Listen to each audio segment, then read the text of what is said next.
Next, we're moving to a panel discussion featuring Larry Alsum, Mark Crave, and Mark O'Connell. And they're coming up to the floor right now. Larry Alsum and Mark Crave are, I think, great examples of Wisconsin farmers and agribusiness owners who have to navigate that rural-urban divide. They live in and run businesses in rural areas, but they focus on selling something of value to the urban consumer. And Mark O'Connell brings another dimension as well to this discussion, given his work with the Wisconsin Counties Association. I think it's going to be interesting to hear about our panelists' experiences with the rural-urban divide, how they think the public sector could better support the state's agribusinesses. Now, each of these folks is going to speak for about 10 minutes, maybe a little less, and then we'll have time for questions from you in the audience. And we're going to begin with Larry Alsum, General Manager. He owns Alsum Farms and Produce from Friesland, Wisconsin. His business, a very large business, 345,000 square feet of production and warehouse facilities, 2,200 acres, averages 125 full-time employees.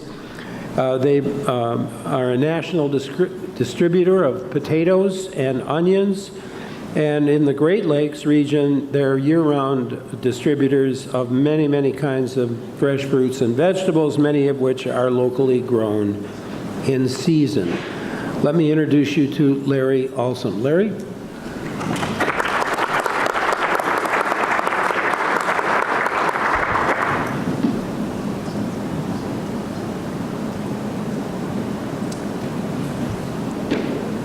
Well, good afternoon, and I'm going to spend a few minutes just giving you some history about our business and our operation, and then I'll spend some time on that rural-urban discussion and some of my perspectives on that. As a company, we are heavily involved or totally involved in the fresh produce industry. Our main product is potatoes. We're vertically integrated in as much as we have a farming operation, a packaging and marketing operation, as well as a distribution business. And you'll see some of the history of that in just a few minutes here. But in addition to potatoes and onions, we also handle a full line of fruits and vegetables. As much of that is locally grown as we can work with our local growers on. But we also bring in product from throughout the U.S., and some is actually imported from South America and other countries. Most of our orders are packed fresh to order. With fresh produce, it's very important that it stays very fresh. But we've also found out that year-round visibility and availability is very important to our customers and so forth, so we've worked hard on that. As was mentioned, we grow about 2,300 acres of potatoes. We farm in 2 locations. Our main one is down by Arena, Wisconsin, just west of Madison. And then over the last 5 years, we've been in the process of kind of a transition with another farmer that was getting close to retirement, and we've been purchasing and working with him to farm another area up in the Grand March, up in Adams County area. The picture you see there is, one is an aerial view of our packing operation.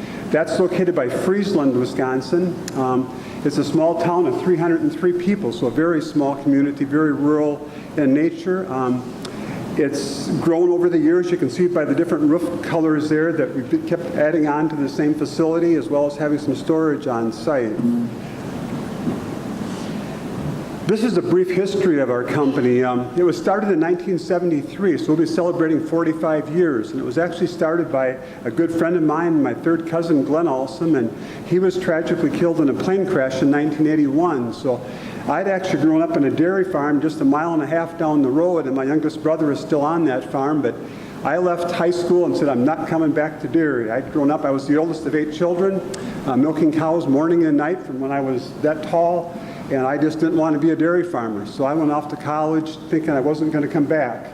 But that accident, I was working for a CPA firm in Madison at that time, and it was going well, and I thought I was going to stay there probably. But when that accident happened, the opportunity was there. I was asked to come and help manage this business, and that's what I ended up doing in 1981. Over the course of time, I I've been blessed. The business has grown. I love what I'm doing in agriculture, and there's so much good about farming and being in that rural lifestyle, so I've really enjoyed that. You'll see in 1984 we created a trucking entity.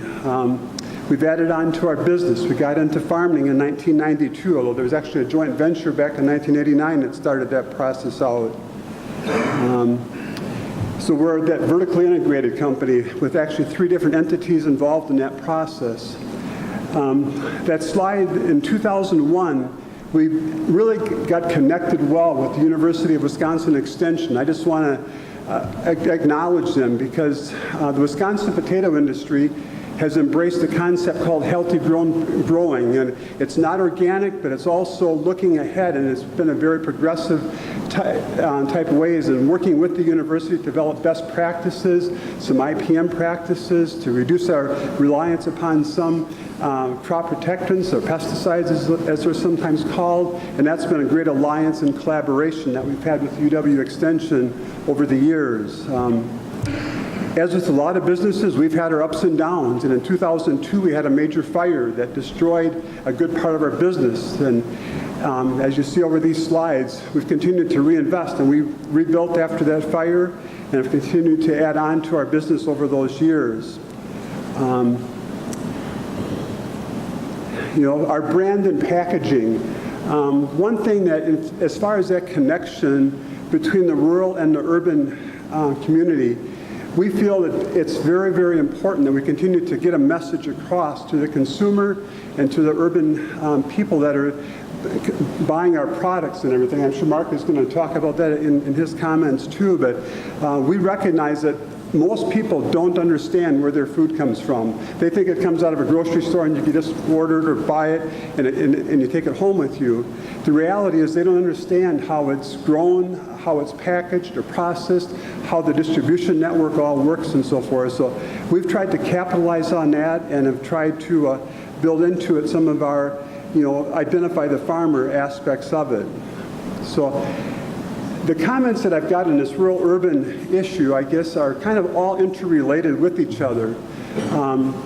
Farming is very reliant upon and very seasonal in nature.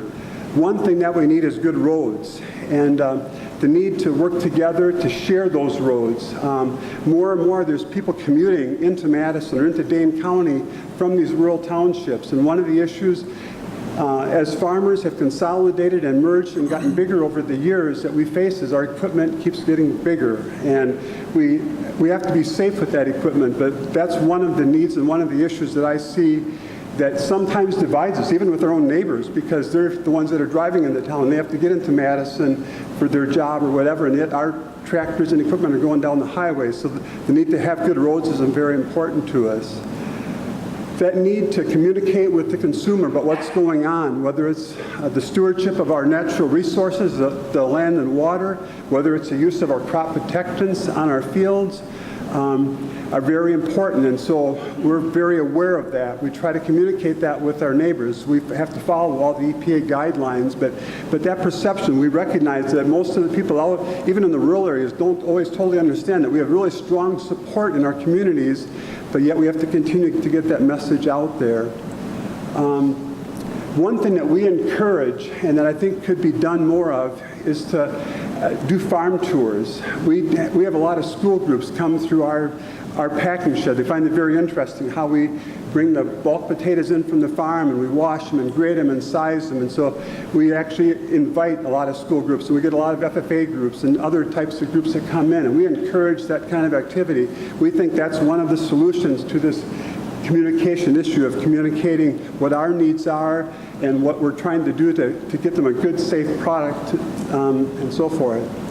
One of the other challenges is the education on the size of our farm operations. I don't have an easy answer to that. I grew up on one of those typical small family farms where you had 40 cows, 160 acres, and one man was operating that farm. It's different now. I was the oldest of 8 children, and all 4 boys in the family were all farmers, and 2 of them are still doing dairy, but they now have 160 cows, and they've got their sons working with it. And so the need to understand that in order to survive, in order to be sustainable, it seems like we've had to get bigger. And the cost and the investment that we put into it is not understood by a lot of people either, I feel. But overall, in our rural areas, I feel we have pretty good support. We try to be involved with our town boards and village boards and county agencies and so forth. But the need to invest in the highways is one comment that, and the infrastructure that we need to use in the rural areas is very, very important to us as farmers and in the agribusiness sector of it. So, I guess we'll save the questions for later. So,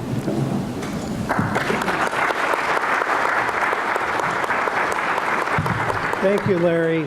And you'll have opportunities to ask Larry and all of our panelists questions in just a few minutes. Mark Crave is up next, General Manager of Crave Brothers Farmstead Cheese in Waterloo, Wisconsin. He and his brothers bought their Waterloo Dairy Farm back in 1980, and their goal was to build a successful agribusiness, and they've certainly done that. Today, their family is proud to produce and promote high-quality milk and cheese, and through their dairy farm and cheese factory, they like to tell the story of dairy farming and emphasize things like cow comfort and working in harmony with the land to produce quality milk and certainly award-winning cheeses. Welcome, Mark Crave.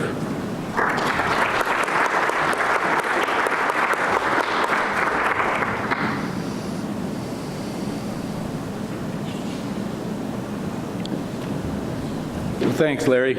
And, you know, Steve Deller before kind of set me up for a big clunker here because he said, you need to come from more than 50 miles to be an expert. And I certainly came from less than that, and I have a lot of familiar faces in here, so thanks a lot, Steve. You set me up for a clunker here. But I do offer, though, a unique perspective in that as a farmstead cheese producer, we're in a unique situation, my family and I, where we go from putting the seed in the ground, harvesting that crop, feeding it to a herd of cows, collecting the milk, making it to cheese, and it goes in a retail package that can be opened at any point of destination, and we sell cheese from one end of the country to the next. So that's the perspective I offer today, and I guess that makes me an expert. Family story here. We're going to move quickly through this part, but just want to reach out. Dean Vandenbosch is here today and reach out, and my family is very analogous to many stories in this room where we're the Wisconsin idea manifested here. In the center top is my dad, Bob, graduate of UW in 1951 with an animal husbandry degree, is what it was called then. I'm on the top right, along with my nephew Patrick, who's standing next to my dad, who earned dairy science degrees. So 3 generations there. My 3 brothers who are in the picture, George with the tan coat, Tom and Charlie in the center, and Charlie's son Jordan, who's second from the left in front, all farm and industry short course graduates. My nephew Andy with the bibs is a graduate of one of our fine tech schools in Wisconsin, and in egg mechanics. And my nephew Brian just completed a cheesemaker short course. So very long ties to the UW. So that doesn't count my 10 minutes, does it?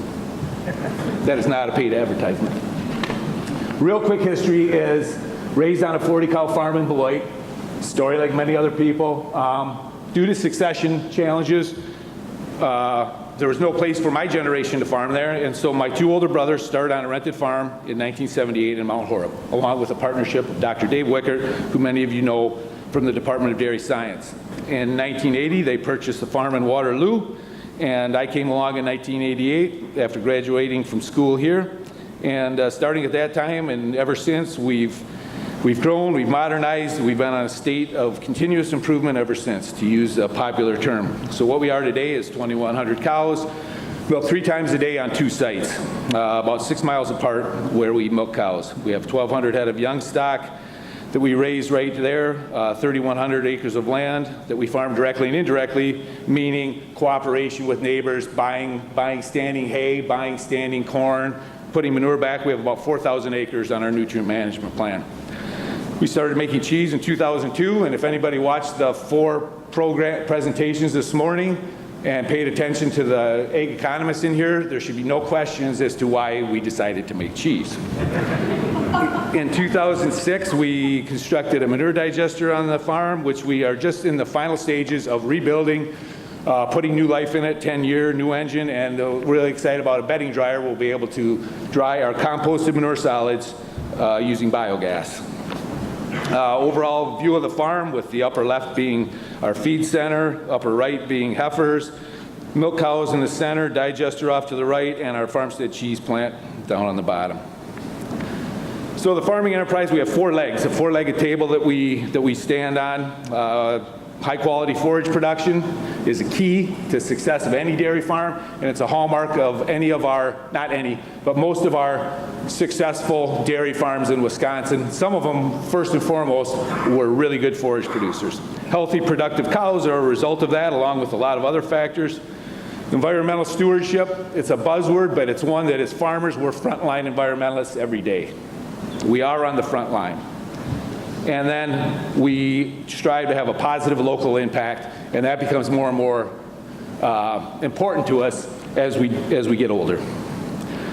Forage production, a lot of volume of feed, trying to do all the things right to pack it, store it, reduce shrink. The best managed bunker silo in the state has about an 8% shrink.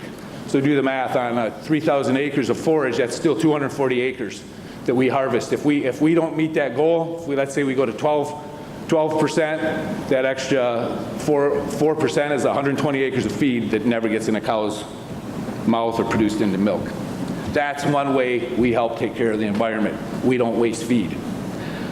Clean, comfortable cows, bright, airy barns, pretty good place for a cow to live most days, and especially from about Thanksgiving till Memorial Day. Heifers housed in outside lots with free stalls, same thing. We are a CAFO, all the manure is accounted for and goes into our manure system through the digester, into the manure system, and where we apply it at the proper time. So one unique thing we have is, I mentioned earlier that we farm on 2 sites. In between, we have about a 3,500 acre wildlife area that you see listed here or shown here, and we literally farm around this area. So to say that we take the environment seriously is just the case, because we're surrounding a pretty fragile area that we enjoy having there, and our local residents find it pretty important, as do we. So the modern, just a little thought-provoking here, is in the modern dairy model for America's dairyland, we used to grow crops. Now we manage nutrients, and manure dictates how we manage our soil, grow crops, house cattle, and even where we're going to dairy farm in the future. And you can throw water in there. You could say manure and water are pretty key, and it's a whole new developing model. We try to have a positive local impact. We employ people. We produce milk and cheese, equivalent of 160,000 milk cartons every day. 90% of our farm expenses, roughly, are spent in a 50-mile radius of our farm, from employees' paychecks to feed bills, to buying feed from the co-op, to local vendors, suppliers. About $2,500 a month we just spend at our local hardware store. We produce electricity equivalent of 500 homes. And not only do we do this here, one thing I think that the urban-rural divide is, we live here. We shop, we grocery shop, we go to church, we go to school, kids go to school. We breathe the air, and yeah, we even drink the water. We drink the water. I live in town. My municipal well is on one side of my house. The other side is a field that we farm and use all the practices that we're talking about today. Crave Cheese was established in 2001. Looked at a lot of different avenues of growing our business, and at the end we decided we're going to add value to our milk. When Quick Trip started selling water in bottles, and it was higher priced than a carton of milk, we decided it was time to add value to our milk.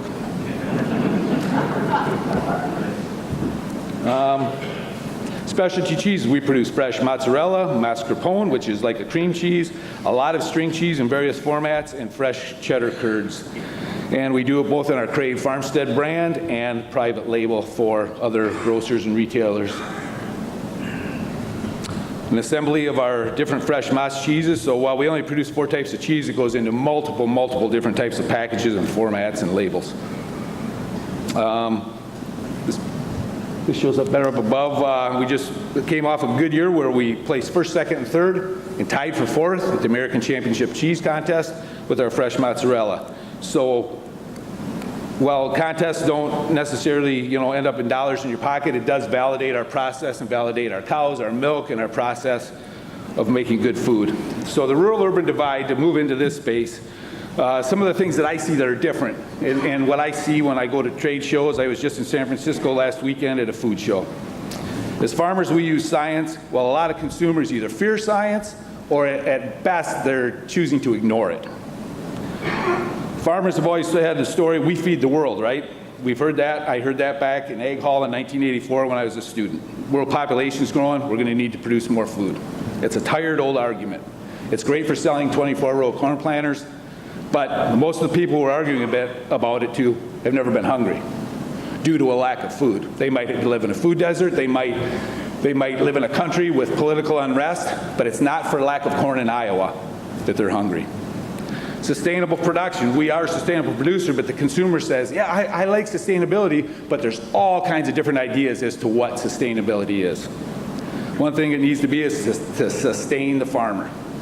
I need to make a living, or it's not sustainable. We have history and tradition, so does the New York Times. It's a business, but some of the consumers say, no, I don't want to hear about that. I want to see you in bibs and a straw hat.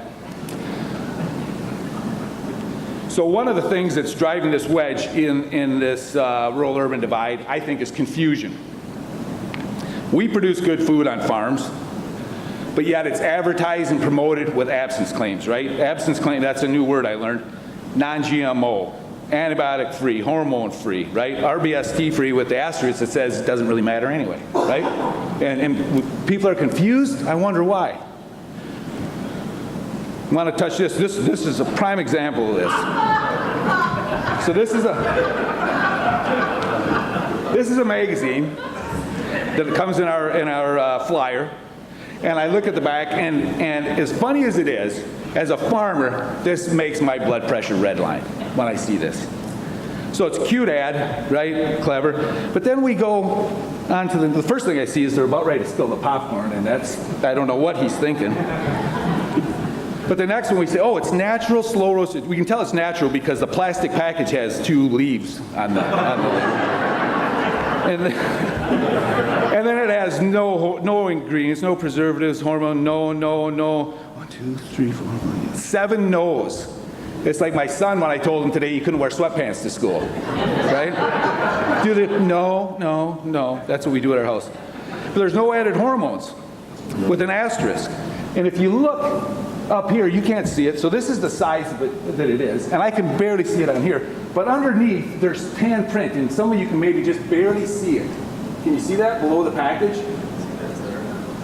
You can barely see it. And what it says is, federal regulations prohibit the use of hormones in poultry. Right? And we wonder why our consumers are confused, huh? And I covered it up because I didn't want to make anybody guilty. But you could figure it out if you went to the Union and had a beer and stared across Lake Mendota and thought about it really hard. You'd know whose turkey this is. What's that say about the rest of their products? Huh? So I get ranting like this at home. My wife says, Mark, the customer's always right. But as farmers, who's the customer? Is it the market, processor, retailer, consumer? That's what we think of as consumer. But wait a minute, there's other stakeholders. You're in this room. We have USDA as a farmer, USDA, FDA, regulators. We have our wonderful Kales here with science, right? We have science. So it's a puzzle. And every day as a farmer, it's a puzzle that I put together to make my farm a unit. And if I move, like any puzzle, if I move one piece, I have to change them all up. Thought-provoking, Successful Farming magazine a couple years ago. Young mother and her son and a grocery cart with a cornucopia of perfect food. Meet your new boss. Very, I'm self-employed, right? But what does she want? And this is where the divide is, and I'm going to wrap it up here. But what the divide is a lot of things that consumers are wanting, we're already doing. we're doing on our modern dairy farms or modern potato farms. We know where our cow's feed comes from. We have soil conservation, animal welfare, high quality milk, award-winning cheese. We're local in Madison and Milwaukee. We're doing the things that people are asking for if they don't read too many magazine ads that confuse them. So in summary, consumers have plenty of food, so they get to be picky. Graphs showed today that we're swimming in animal protein, soybeans, corn, milk. There's no shortage, so now we get to be picky on what it is we're going to take home. We've, as farmers, allowed our product to be defined by others as what it's not instead of what it is. We've given up our brand. Whatever happened to drink your milk and eat your veggies, right? Oh, don't drink the milk, it might have antibiotics in it. It does have antibiotics in it, right? So what to do? Everyone needs to do their own part. As a farmer, I need to look in the mirror, and I started to do that by demanding more from some of our representatives. We have new leadership at the Wisconsin Milk Marketing Board. We challenge them to say, what are you doing about this?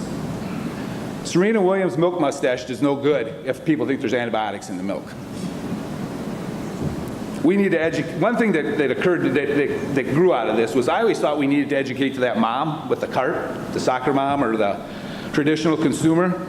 But I learned in dialogue with our co-ops and organizations that we need as farmers to do a lot more education closer to the farm gate.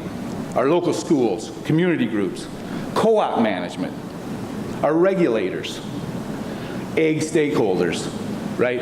We need to educate people as to what they're doing so the next time somebody comes to me to sign a BST free claim, I can say, where's this from? You know all about this. Why are you bringing this to me? You need to be out talking to the end user. And so I'm engaging you now, and that's why I'm here.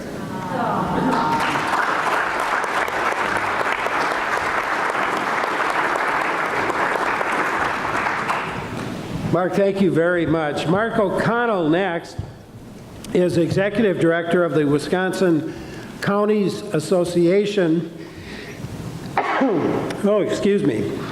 He served county government since 1989. Prior to the Counties Association, Mark served the state of Wisconsin in the Department of Administration State Budget Office, at the Department of Natural Resources and Legislative Audit Bureau. Currently, he's also president of WCA Services and executive officer of the Wisconsin Educational Business Roundtable and vice president of Competitive Wisconsin, Inc.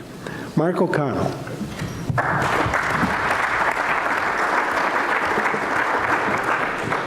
Thank you, Larry. And Paul, thank you very much for inviting me and allowing me to be part of this, what I think is really a stimulating dialogue and a much needed discussion and thought-provoking event that I hope does not end today. As Larry indicated, I'm with the Wisconsin Counties Association. We are a lobbying operation. We try to get done whatever it is counties wish to have done. We represent all 72 counties in Wisconsin at the state and federal level. We do the usual kinds of things that every association does. We have a conference, we have education and training. We do some other things that are a little bit different. We run a couple of insurance companies. We run a health benefits operation. We run a tax-exempt bond conduit operation, providing financing for a lot of folks. Those kinds of different things, a little bit different. In essence, if I could describe for you quickly and easily what it is we do and what our challenge is at the association. The state sees a need in society, and they come up with a solution for it. Let's say they have a $100 challenge, juvenile corrections, whatever it might be. They can't deliver on that solution, so they ask counties to do it. Here's the challenge, here's the solution. We as a state don't have the resources or the wherewithal or the reach to get it done, so counties, you do it. So with this $100 challenge, the state gives us $60. And then we ask property taxpayers for the other 40. And therein is a rub. We're sort of the service delivery arm for state government. We're happy to do that. We'd like to hold on to the state's hand because we see a need in the citizenry as well. and we see the solutions. I'm fascinated by the conversation we've had today regarding this urban-rural divide. And it occurs to me that we have many divides. We certainly have an urban-rural divide. I see it in the county's organization almost every day. But we've got a Republican-Democrat divide. We've got a federal government, state government divide. We've got a state government, local government divide. We have these divides, these valleys, these chasms, and it's hurting us. It's holding us back. It's not allowing our state to be positioned for future success. So we should ask ourselves, why do we have these divides? Why do we have the urban-rural divide? Why do we have the Republican-Democrat divide? Why do we have the state-local divide? Well, the answer is pretty obvious, I think. Because it serves a purpose. It serves to further a position. It serves to solidify an initiative.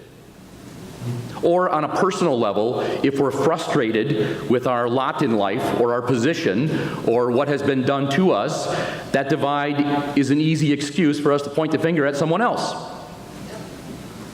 That's why we have it. It's convenient. But it's holding us back. It's not allowing us to really do what we should do to position this state for future success. And what is it that we could do to position this state for future success? Instead of using these divides, urban, rural, and the others, for our own purposes to serve our own needs or desires or comfort or convenience, we ought to be looking at the future. We ought to be putting ourselves 5, 10, 20, 50 years into the future and looking around and determining if we like it. I suspect if we put ourselves 10, 20, 30 years into the future in our minds and looked around, we might say to ourselves, I don't think I like everything I see. But the time to address it is not 30 years from now. If you don't like what the future is going to look like, today is the day to start changing that. And the way you might do that is remove the divide. Now, nothing can, I shouldn't say nothing, very few things can bridge a divide more than success. If we were highly successful, if our businesses were highly successful, if our governments were successful, if our children were successful, if our systems were successful, we might say, oh yeah, there's a divide, but so what? We're all doing well. We'd be okay with that. So we should focus on success. What does success mean? Well, I would suggest to you, especially in the agriculture arena, success is a very successful agriculture sector of our economy.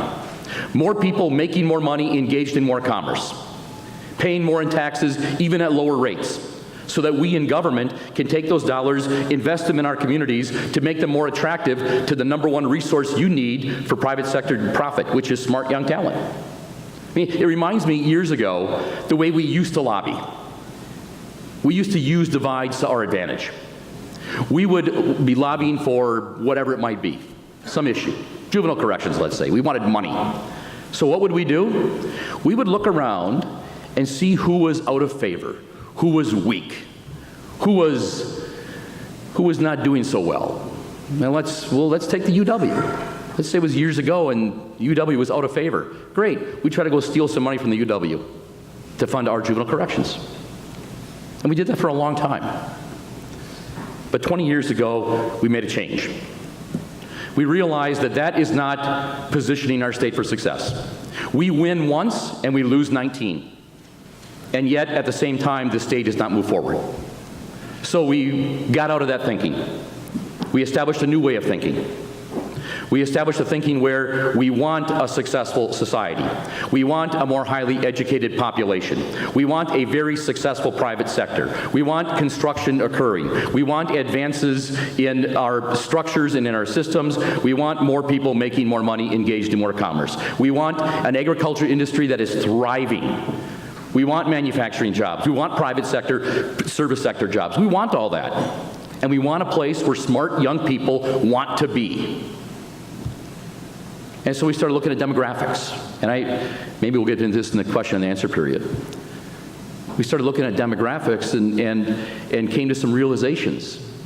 We've got to think, we got to put ourselves in the position of what the future wealth makers desire.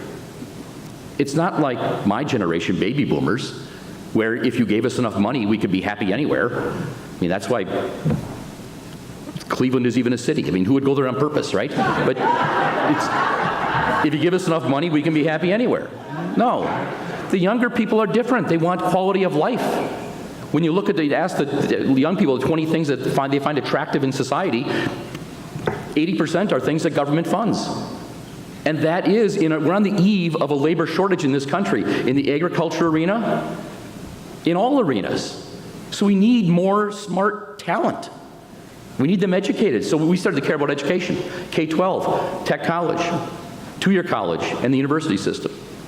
We started to care about available cash and money for the private sector to invest and risk and gain.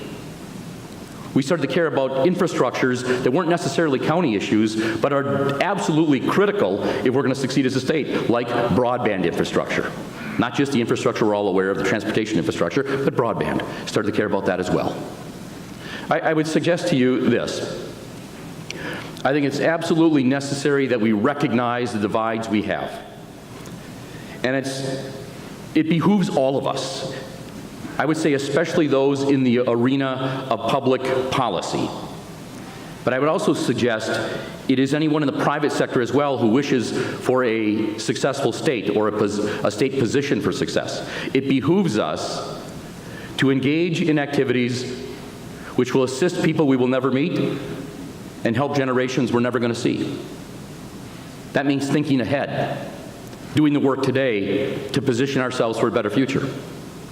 And just because someone did not do it before us does not give us license to not do it ourselves. I would suggest to you that. And it may start with a forum like this and conversations that occur after this event, or in your daily activity, or in your private business, or in your educational institution. Larry, I think we'll stop there and then we'll have time for questions. Thank you.